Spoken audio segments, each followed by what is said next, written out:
Howdy, y'all. My name's Scott. I'm the author of Rivet Stone, and I may be just some author, but let me tell you, here's 5 words that you can cut from your novel. Everyone's going to be talking about all these different words, 20, 50, 70. These are 5 that actually impacted me, and the first one I want to talk about is the word feel. Yes, I'm that brave. Bring it. Good job, Scott. You're telling people to not use feeling words, but it's true.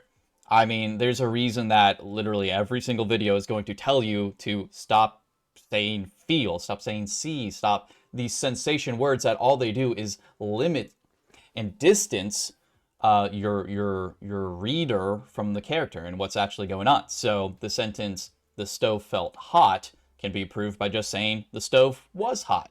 And the only real reason that you would want to include these sort of sensation words, like feel, see, saw, etc., is that you purposely are trying to create that separation between reader and character or character to character. But for the most part, you can probably just cut it. And it is definitely a useful thing to Control F for when you're working on your second draft.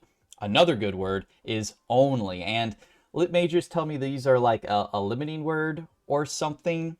I think it's used a lot when either you want to make sure that the readers know that this is the only way something can do X, Y, or Z, but for the most part, just telling them what it is also implies that it's the only factor. So, for example, in a sentence, a limit only reached with time could be a limit reached with time. It's like, okay, well, I know this is what the reader's not going to assume, right, that there is going to be something else. You literally just told them how it works.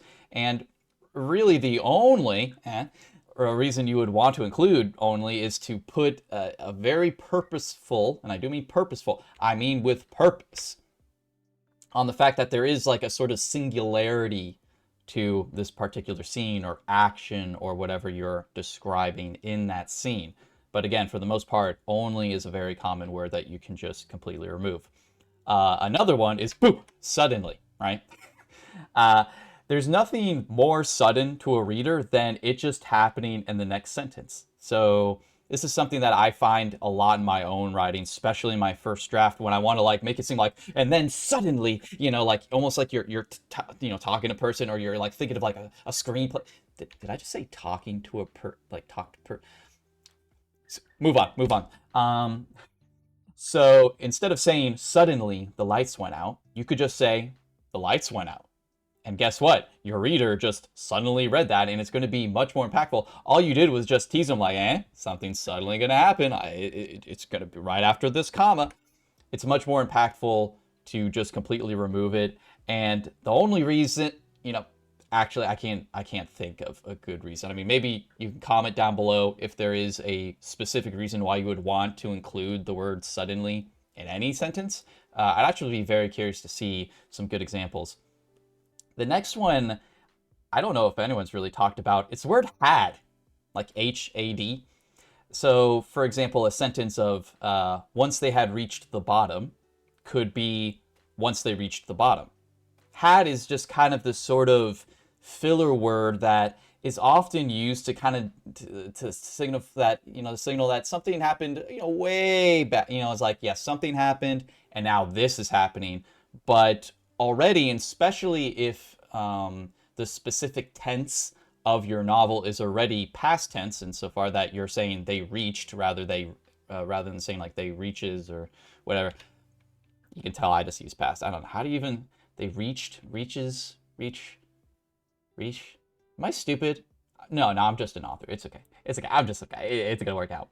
But really, in reality, you don't need to say had. It already can be implied just by the tense of the other word. So instead of had reached, you can just say reached. And that's those sort of filler, more posy type of additions to my sentences is something I notice all the time, and I'm sure you do as well. The last one is kind of in a similar vein. It's wood, not W-O-O-D, like the lumber. I mean wood as in, let's say, for example, his eyes would float from page to page versus his eyes floated from page to page. Again, this is a very similar, would float can just be shrunk or squeezed. A little teaser for next video, into just one word. And frankly, that just makes your overall writing a lot tighter and neater. And frankly, when you're removing all the unnecessary fluff, you'll find that your writing becomes more impactful. But anyway, those were 5 words that have really, I don't think they're talked about as much. I mean, everyone talks about feel, but you know what I'm saying. But really, actually helped me, not all these seemingly finale. Oh, people come, people out here just coming up with all sorts of things to cut from your book. I mean, you gotta have some words in there, right? I mean, I don't know, but hopefully that helped. Give it a like, give it a sub, and let's get published.